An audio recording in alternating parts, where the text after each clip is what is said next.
nonfiction, but occasionally poetry and occasionally some fiction. Tonight I'm going to regale you with some nonfiction. I'm going to read my most recently published piece. It's called Grape Leaves, and it was published in the Rumpus. Yes. And please interrupt me if at any point you can't hear me, because this is for you. Just get up on it. All right, make out with this microphone. Here I go. I'm not sick right now, so for any future readers. I hadn't seen my Cito for a decade after he was widowed, until he met me for dinner one night at a Middle Eastern restaurant. Having not seen each other for 10 years due to my father being a drug addict and me removing myself from his life, there was a nervousness and hesitancy to our meeting. But I knew Cito, an Arabic term of endearment for grandfather, wanted grape leaves. And when I told him Macarios had grape leaves that tasted just like my dead tetas, he offered to meet me the next evening. He complained the waiter didn't speak Arabic. He complained the tabbouleh had too much wheat germ. But when he tasted the grape leaves, with their soft rice, tomato, and seasoned lamb, and the slight lemony flavor of the leaves, he said nothing, only closed his eyes, thinking of his dead wife, and a rare smile edging itself into the corners of his mouth. After years of kneading homemade bread, my teta had delicate hands like river stones. She rolled her knuckles just so, flour temporarily concealing her browning age spots. Standing on tiptoes, I'd grasp the countertop and peek at her handiwork. Though my grandmother died a few months after I entered my teens, I imagine her hands being much smaller than mine are now as a grown-up. There was a grapevine growing along two sides of the chain-link fence that enclosed my grandparents' backyard. The vine never yielded any grapes, though it was rampant, tendrils encircling the fence wire from top to bottom for the length of the fence. Each leaf of the grapevine's abundant foliage was round at the bottom and three-pronged at the top, like an indecisive trident. A few days before she knew I was coming to visit, Teta would amble outside with a wooden fruit basket and fill it full of plucked leaves. Inside, she'd take the stock pot from the top of the fridge and fill it with a gallon or so of water, with enough salt to turn the water white as it came to a boil. The heat is only on to help the salt dissolve faster, so once the water boils, the pot is removed from the heat and left to cool. As the pot calmed, Teta would hold the basket aloft and rake only the best leaves into the water. Leaves that were too small or had too many holes where caterpillars had feasted were thrown out. The leaves would sit in that pot overnight, softening so their stems would be made pliable, more accommodating of ingredients come morning. Much of my time spent watching Teta cook was in quiet. She and Cito spoke Arabic almost exclusively to each other at home, a language whose syllables my ear never fully attuned to, and my tongue was slow to accommodate when coupled with a hearty southern drawl. Teta rarely left the house. If not cooking or cleaning, then running up the phone bills to siblings and cousins in the old country.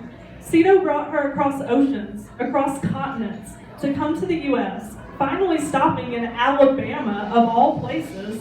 Then he showed her nothing of this land he brought her to. He made her world so small, the size of that kitchen, because he believed that as a man, he was the only one in their relationship entitled to a life outside the home. And so, within the confines of her too small world, she showed me she loved me the only way she knew how, through food. Thinking himself above women's work, the arbitrary line he observed even after retiring from work and thus having nothing to do but occupy himself at home, Cito never learned to cook the food of his homeland. Though his palate craved the flavors of Palestine, homemade bread and yogurt, falafel, tabbouleh, kibbeh, and small desserts with plums and dates, and of course, grape leaves, after Teta died, he could only grill steaks. Carnivore that his loathing of women's work had forced him to become, Cito would eat a steak at least once a day. The steak was usually for dinner, though sometimes he'd eat one for lunch too. This was the picture of his widowhood. He had slapped that fat marbled meat on the grill in the backyard and smiled to himself with a coyness that said, "I can take care of myself."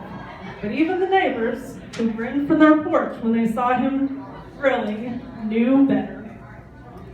Given my young age at the time of Teta's death, cooking grape leaves was not yet part of my education on how to be a half-Palestinian woman. I learned enough Arabic to get by, enough to call my relatives things like Habibiti and endear them to me, enough to tell when my grandparents were fighting, and enough to teach my classmates how to curse in a new language. And I'd heard the virtues of marrying third and fourth cousins to keep wealth and property in the family. But cooking grape leaves was, as yet, absent from my curriculum. From watching Teta, I cataloged the ingredients for grape leaves in my head, but the measurements and portions and the level of heating required were lost to me. Teta never used a spoon to dip the amount of filling. She just grabbed a pinch between her fingers and always got the right amount, never overfilling. There was lamb covered in spices I couldn't name and baked in the oven at an unknown temperature until the flesh flaked apart with a fork. There was rice, boiled, steamed, fluffed, and spiced with more unknown spices. There was a tomato sauce made from boiling whole tomatoes and straining them from the juice they leached. There was a yogurt sauce made from whatever magical chemical and fungal processes make yogurt. Palestinian cuisine, as is disputed as Palestinian land, and after being estranged from my family following my father's addiction, there's little for me to grasp. Besides the surname I carry as a reminder of who I am, the food, however inexact, is the most tangible connection I have. Moth-eaten memories never form into something I can taste. What use is it to dwell on things unknown and potentially unknowable? I would visit restaurants where the grape leaves were served cold, not hot like Texas. I would go to Greek restaurants and food festivals that touted dolmas and dolmades, which look similar to grape leaves, yet are not only served cold, but with a yellowish cream sauce that dulls the fine balance of spices in the lamb and rice mixture. Teta's tomato and yogurt sauces were meant to enhance the flavor of the grape leaves filling, not overpower it. At one festival, the cream sauce on the dolmas was so yellow, too much saffron, too much turmeric, that it resembled half-digested cat food. I pushed my plate away. The day after the grape leaves were boiled and their stems were made pliable, Teta saw to the business of filling them. The lamb and rice were cooked and mixed together in a bowl. Teta would reach in and pinch just enough from the bowl to fit the grape leaf, even as they ranged in size. If the grape leaf is a palm, the filling is placed along the headline. Then the sides are folded over just enough to secure the contents, and each part of the wet leaf sticks to the counterpart it touches. The bottom of the leaf is folded over the filling, and the whole line is rolled to spiral around itself. She let me help once, and I pretended I was rolling fancy cigars. Grape leaves were not the food of Tuesday night dinners. The effort they required was such that it only made sense to cook them in tonnage, an act most often reserved for large family gatherings. And yet, I would eat as many as she handed me. She would make a batch when I was her only guest. It took me nearly a decade after Teta's death to discover the Middle Eastern restaurant Macario's. Their grape leaves could have been made with her exact recipe, right down to the yogurt. It is not an exaggeration to say I all but wept into my plate. Comfort and memory and grief commingled in the dish. Years after that day at Macario's Casino, possessed by a sudden force I can neither name nor replicate, I was compelled to make grape leaves.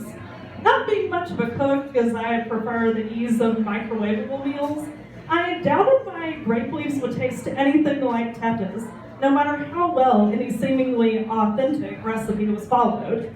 So I recruited my partner, ignored the myriad of recipes online, and decided we should just make them ourselves. I pulled grape leaves from a jar, already picked and soaking in a saltwater bath, having given no forethought as to what I'd stuff into them.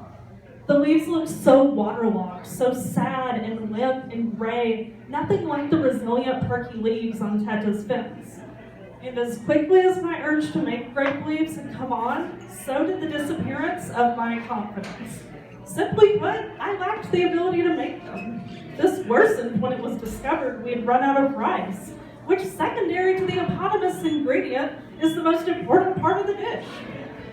My enterprising partner suggested filling the grape leaves with things like macaroni and cheese and barbecue chicken. Why the hell not, he asked. There's so many ways ways to make them, they'll probably never taste exactly like your grandmother's. It's not authentic, but who's gonna stop you? We could have gone shopping for rice since the corner store was only a short walk away, but in my manic state, I worried that if I left the kitchen, I wouldn't return to the task. I'd see how ill-fated this culinary adventure was and suggest we just order Chinese takeout instead. I would, removed from the physical location enabling my frenzy, convince myself it just wasn't worth it. Yet sometimes what once might have been blasphemous or simply unheard of is the only way to leave your mark on a tradition you never saw fulfilled yourself.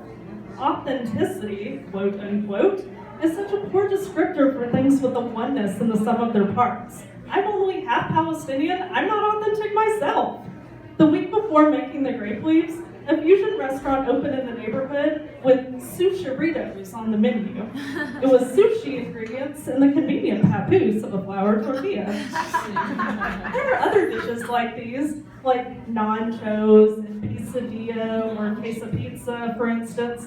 These fusion foods are proudly inauthentic, garnering the ire of some who call the blends untraditional displays of cultural appropriation, but appealing to people who are fusions themselves, people like me who know by their very existence they contain multitudes. My partner understands the dual worlds I occupy, never fully inhabiting one or the other, a world in which the suggestion of macaroni and cheese grape leaves, a synthesis of two of my favorite foods, makes such perfect sense that we were only surprised by the fact we hadn't thought of it sooner. I imagine Teta watching me, tisk-tisk-tisking, but with a grin inching its way onto her cheeks as we rationalize this decision, unsure whether to be surprised or flattered at this creative attempt to call back her memory. The as yet unbarbecued chicken was set out to thaw, and the macaroni water was put on to boil.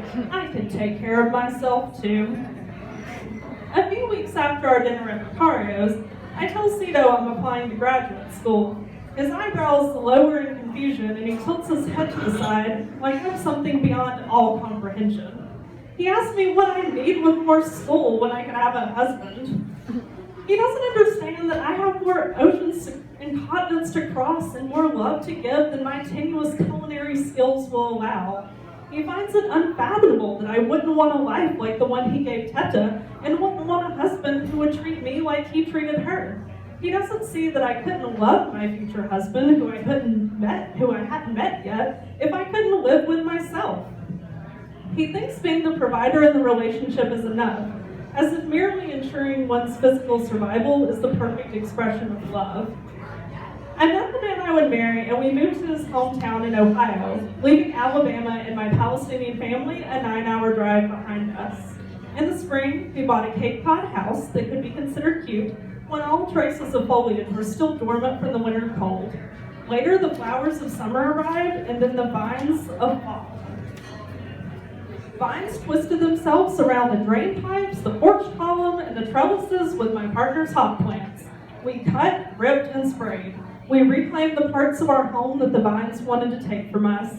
When the dead vines had been pulled from where they clung and taken to the side of the road with the rest of the yard waste, one last vine sprang up by the porch, as close to the front door as was possible without curling up the steps and coming inside.